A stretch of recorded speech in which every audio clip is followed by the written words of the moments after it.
Good morning, everyone. Happy Friday. It is now March 8th. Lisa, Scott, Dillon here with you. We're going to talk about Scott's adventures here in a minute because he had a more fun morning than we maybe did in this. We had fun. We had fun. We What are had you fun. talking about? We had fun. A different kind of We fun. just didn't have ice skates on, but Yeah, that's true. we had fun.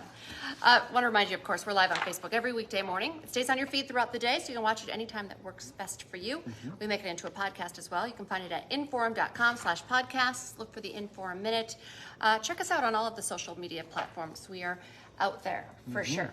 All right, we're going to get to the weather first. Let's start with Disney on Ice. Okay, Let's sure. start with the fun. Yeah, let's start with that. Yeah, let's go. Okay, All right, how so was it was fun. They have a lot of production that goes into the whole thing, and a lot of different characters and very talented skaters and performers. So definitely worth going. Disney on Ice. If you didn't know, it's happening this weekend. They actually had their opening show last night. They said it was a good crowd, so that's exciting. They'll have a show tonight, a couple shows on Saturday. I think 3 on Saturday, and then 2 on Sunday as well. So plenty of opportunities to get out to the Fargo Dome, check out Disney on Ice. The theme this year is Mickey's Search Party. So all of the Mickey Mouse characters and his buddies are going on a mission to save Tinkerbell, I believe, from Captain Hook, who's trying to steal her magic. So can't have that, Captain That's a great Hook. storyline. Yeah. We got to see some incredible, not only the skating, they're amazing. When you were standing there talking, we could see them spinning, but like aerobatics. Yeah, up in the From air, this- they're flying around, they're doing crazy stuff. It's not just like, skating on the ice, which already is impressive in its own right, but they're doing all this like acrobatic aerial stunts. It's a big light productions with the music and all that too, big board. A lot goes into it. So I think tickets are starting at like $20. So like it's not that bad of a price either. Go out there, check it out, have some fun with the family. Okay, so now did you learn how to do these flips, Absolutely these tricks on not. skates? No. I would have had to sign a waiver to do any of them. I did not sign the waiver. Well, 'cause I didn't okay, want to how break the about net. you do this on Broadway Square? You do some flips, some Well, twists around, some skating. I am not that nimble on the ice. I do my best just not to fall down. So tricks are not going to be happening for me anytime soon. I'll leave that to the professionals with Disney on Ice. Good plan. Good A lot plan. of fun though. It was fun to be out there this morning. And yeah, it's going to be good shows throughout the weekend. So All right, and talking about the weekend, the weather is going to be pretty nice. It's a little chilly right now, but Yeah. we're definitely going in the right direction. Yeah, cooler today. Similar to yesterday. Today will be just without the wind. So another nice March day. Nothing really too bad about today. Tomorrow, middle 40s with no wind. Beautiful Nice. day tomorrow. Tomorrow's going to be great. Sunday, warmest day 50s, which is awesome, but it'll be breezy. South wind 10 to 20.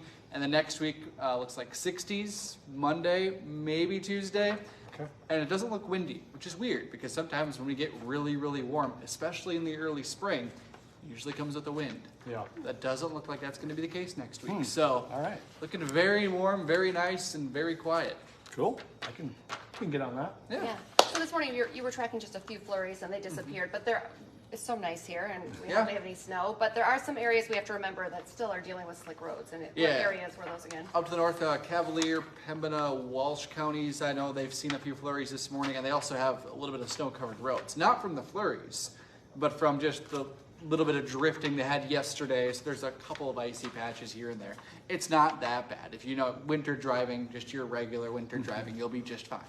And yeah, there are a few flurries. I've seen a few actually in Grand Forks just a few minutes ago. okay. They're just hiding underneath the clouds. They're harmless. They're just checking it out. Just hanging around. Yeah, they're just, It's just a big difference from there Yes, to here, though. yes. So I thought that was Yeah, no, was for sure. Yeah, interesting. So yeah, they picked up all that snow just a few days ago on Tuesday. yeah. Like they had multiple inches of snow up there, and we saw what? It snowed for half an hour, an hour, Yeah. and then it It's like- disappeared. It did, And if you slept through it, like I did. You didn't even see any of No, it. it even happened. so yeah. All right, good stuff. Thank you, Dylan. Dylan, thank you. All right, well, this story we broke on First News this morning. We are still working to learn more information, but one of our producers came across a huge police presence overnight, right around 2 in the morning. It was in the area of a University and Main Avenue, actually right under the underpass there. He spotted at least 9 squad cars. Yeah. You could see the officers searching through a pickup. Stick with the news leader for updates. We have several calls in to get more information on what exactly was going on there. All right, we're also working to learn when a 17-year-old accused of stabbing a young dad will make his first court appearance. We're also trying to learn if he'll be tried as a juvenile or an adult in court. Police say 17-year-old stabbed a 24-year-old. That was Afrini Economy of Grand Forks in the heart during a fight. They say police that the two knew each other, but not very well. Police say it started as a verbal argument that turned physical between a group of about 10 people. The group involved has been cooperating with police, and one person even shared a video of the fight with officers. So stick with us on this story. We'll bring you updates when they become available. The city of West Fargo will begin removing trees with emerald ash borer next week. In fact, Monday, they're going to be in Tintus Park. The process is supposed to last about a week. Emerald ash borer is an invasive pest that kills ash trees, so they're going to get rid of the ash trees, put in new trees that are not threatened by that. So that's West Fargo starting on Monday, but this really comes not long after the city of Moorhead announced they're doing the same thing. They're going to be starting in the area of 4th Avenue South, which is near the high school, but they're going to start inspecting that area and the trees in a week or two, March 18th. Yeah, emerald ash borer is a real problem, so better to get on top of it. TikTok's time in the U.S. may be ticking away as the House Energy and Commerce Committee voted to advance a bill that could ban the Chinese-owned social media platform from all U.S. devices, includes phones and tablets. If this bill is enacted, TikTok's parent company would have 165 days to sell the app. If it doesn't, the bill would make it illegal for TikTok to be available for download in app stores. President Joe Biden's third State of the Union address was filled with Democratic applause and Republican jeers. Biden started off by discussing the fight for democracy, going after former President Donald Trump, yet never mentioning him by name. Alabama Senator Katie Britt, the youngest Republican woman ever elected to the U.S. Senate, delivered the GOP's rebuttal to the State of the Union. She criticized the president and his administration over the border, the state of the U.S. economy, and crime and safety issues. All right, today, WDAY is once again your home for North Dakota State High School basketball. Lots of fun action going on this afternoon. We'll have coverage of today's boys and girls AA semifinals. You can watch the girls play on WDAY at 1 o'clock. The boys AA semifinal is at 6:30. And then tomorrow, WDAY will have both of the championship games. The girls are at 6, boys at 8. And of course, you can watch all of those games on WDAY+. Just go to our website, inform.com, to learn more about the app.